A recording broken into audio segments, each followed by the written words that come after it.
Bloodsport's story with Superman would be part of his origin story, and I think the fans would absolutely love that.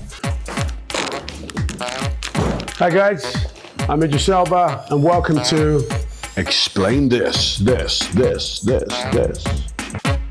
Okay, it says here, do you have a preference for Marvel or DC? Come on, man, you can't ask me that.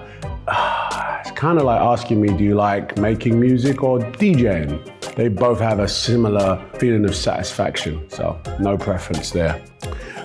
Listen, man, I was a Spider-Man guy when I was a kid, but, you know, Superman was the man. And, you know, I have definitely said it somewhere in the press that I'd love to have a go at Superman.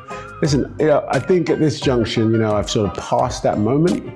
But that said, you know, if anything's possible in the world, that's my belief. So I definitely entertain the idea of playing Superman, of course. Returning, I didn't know I left. Oh, yes, something happened in that last movie. Well, here's the thing. Again, anything can happen in the Marvel universe. Heimdall he's a god. And hey, you know, I would always love to bring that character back. It's one of my favorites. Next one, Sonic the Hedgehog 2. Cast Idris Elba as Knuckles.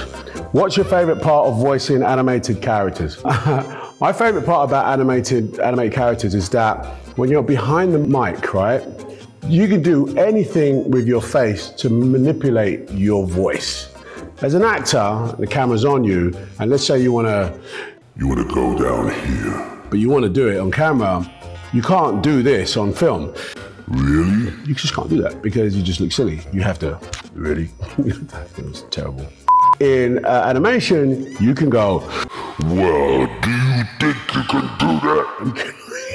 You can really pull silly faces. What do you miss about your role as Stringer Bell on The Wire? I don't miss anything about playing Stringer Bell. That was a magic moment in my life, a magic moment in television, and a magic moment in the lifespan of The Wire, you know? I'm very thankful that I had that opportunity and thankful that so many people celebrated Stringer Bell. My life would be very different if I didn't have that moment, so I'm thankful that I'm here today.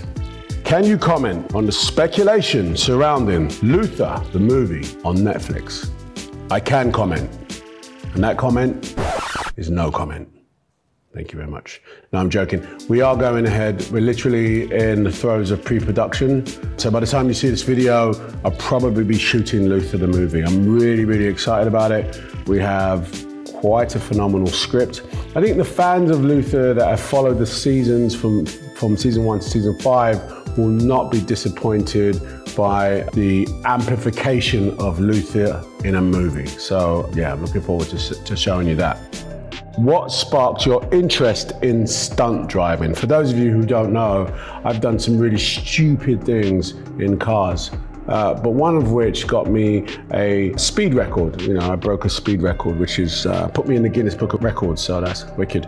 Basically, I just love driving. I've been driving since I was 14 years old, driven everything from bikes to tractors to wheelbarrows. The thing about drag racing is that the margin of error is really, really, you know, you can't turn the steering wheel too much left or right, because if you do, it's just going to go into the wall and crash, and you've all seen the images. So when I was doing drag racing, I was definitely in my pants, ain't gonna lie. Okay, so the harder they fall. The question is, what was it like working with such a talented all-star cast? And I have to tell you, it was incredible. It was very humbling to see that many great actors all in the same film, with a first-time director, James Samuels, whose vision was so crystal clear. And, you know, all of these incredible actors all together sort of pulling that vision to life. It was great. It was great fun. It's the stuff that dreams are made of, right? So thumbs up to that. Idris Elba looks back to look ahead with new Gospel 21 freestyle. Okay. So I did a freestyle. For those of you who don't know, I love rapping, love making music, and I ended up making a song called Gospel 21, and it's a freestyle. And here's the question. Do you plan to continue releasing new music? And the answer is absolutely. I love making music and I love releasing it. For me as an actor, right, I get my words written for me by someone else, right? I love it. I mean, you know, I step into someone else's personality and I portray that. But when you make music, they're your words. They're your words, your feelings. I love artists like, you know, Donald Glover, for example, who is an incredible actor, comedian, but also expresses himself in music. You know, Common, who's a great actor and also a fantastic rapper. You know what I mean? I kind of love to express myself via the music because I can say more. You featured on Paul McCartney's remix album. Tell us how that came to be. Okay, so got this massive opportunity to interview Paul McCartney for the BBC. Couldn't believe it. Had a great time with Paul. We're in the dressing room later and we're talking, just shooting a breeze, and he's telling me about this album that he's going to do, and he starts to play me some songs. And he says he's gonna remix the whole album with artists. So opportunity knocks, man. You've got to open that door. So I just said to him, Paul, I know it's a bit cheeky, but would you mind if I had a go at remixing one of those songs? And he looked me in the eye and he goes, sure, Idris, of course.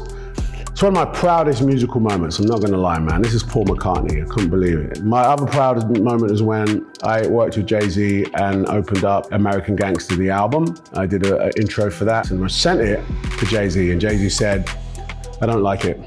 I f***ing love it. It's on the album. I was like, wow. So those are big two pinnacle moments musically. Anyway, I digress. It says here, The Wire star Idris Elba fights in kickboxing debut. You know, this stuff, I can't believe this is my life. Like, there's so much stuff that I've done, it's mad. Okay, yes. Would you ever return to kickboxing? If so, who would you most want to fight? Well, the short answer is no, I wouldn't return for more kickboxing in a fight because I'm undefeated. 1-0. Don't need to fight anyone else. However, if there was an opportunity to fight again, I would probably think about it. Even just for the training of it all, I would definitely consider fighting again. Do you hope to take on more comedic roles? Now, there's a picture. I'll show you the picture. That is the one and only Charles Minor from The American Office. It was one of my first comedic offerings to the world. There's nothing like playing in a little bit of comedy. I did a comedy show called Turn Up Charlie for Netflix, which is about a DJ that is down on his luck. That was comedy. And I also did a show about my family's life in the UK called In the Long Run. So I've done a bit more comedy now, but I'd definitely like to do more.